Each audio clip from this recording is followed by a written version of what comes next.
On the surface, the US debt crisis seems like a local problem for the United States, but it has wider implications for the global economy. The US currently has a $31.4 trillion legal limit on federal debt. If this is not raised, it might start missing payments on its obligations as early as the 1st of June. This includes making payments on US bonds, paying government employees, and granting loans to businesses. And this could have spill-on effects for the whole world. US Treasury yields start going up very much higher. Our interest rates in Asia, to varying degrees, are highly reliant on what US interest rates are. So sudden spikes in interest rates can be quite shocking for the economies here. That's one angle of it. The other one is if you get a very sharp moves in the US dollar, very sharp downside and upside, that volatility is not good for exporters generally, and mainly it's not good for anyone around because it creates higher uncertainty. A lot of wealth is stored in US dollars. So EM Asia, whether it's in terms of FX reserves or in terms of a lot of other assets that held, that's also in US dollars, and that can create a shock. So this is why in our part of the world, we still need to be concerned about and cognizant of what's happening with the US debt ceiling resolution. The Republican-controlled House has threatened to let the government default on its debts by refusing to raise the current statutory limit. They're demanding that President Joe Biden and the Democrats accept sharp spending cuts. Markets have been roiling in the last few weeks as they watch this battle play out. And with the June 1st deadline approaching, the reality of a possible default is at hand. The most direct impact will be essentially in the equities markets. I think we would probably see volatility spike, and that will directly impact some of the interest rate sensitive or companies that are exposed to US Treasury, because some of these actually hold US Treasuries as collaterals.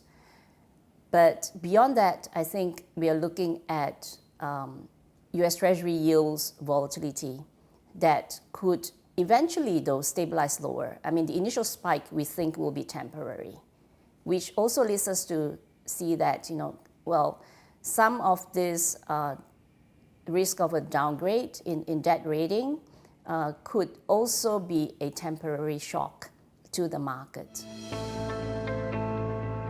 Fitch has put the US credit rating on negative watch. But despite this raising of the stakes, the US dollar is riding high as investors look for safe havens.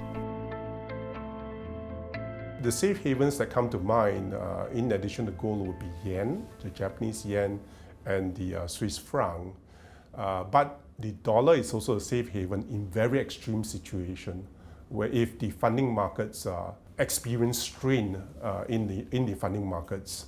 And that's due to the fact that the dollar is a dominant, has a dominant role in the global financial system. So if there is a situation where it leads to forced deleveraging, that tends to benefit the dollar as well. And this is why I think it's somewhat difficult to predict the outcome in terms of the currency impact, because it could be quite volatile.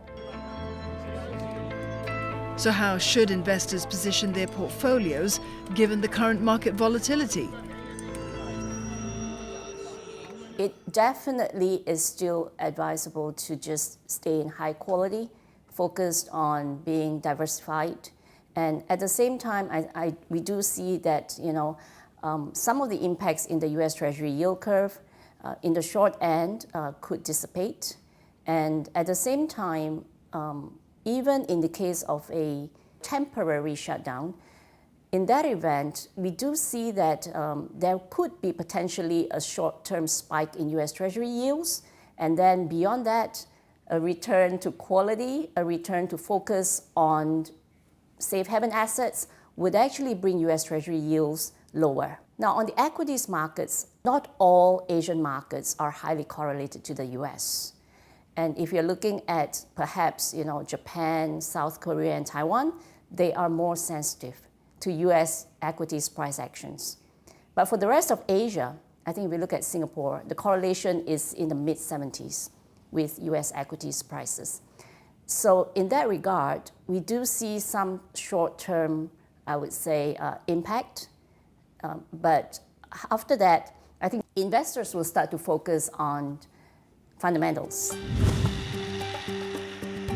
The biggest concern for many is that this crisis has hit at a time when the economy is facing many other challenges. Could a default, even a small one, trigger a full-blown recession in the United States? So the concern here is that there may be layoffs, and that leads to unemployment and all the adverse real economic effects. So really the question of whether an enduring and a severe US economic recession can result from this, from a standpoint of a fairly quick resolution, it should not. Would this liquidity crunch, because the Treasury is not going to pay for a little while, turn out to be a solvency crisis for households and businesses alike? The short answer there is probably not, because everyone would be scrambling to make those payments and restore employment and business contracts back to norm the moment it's resolved.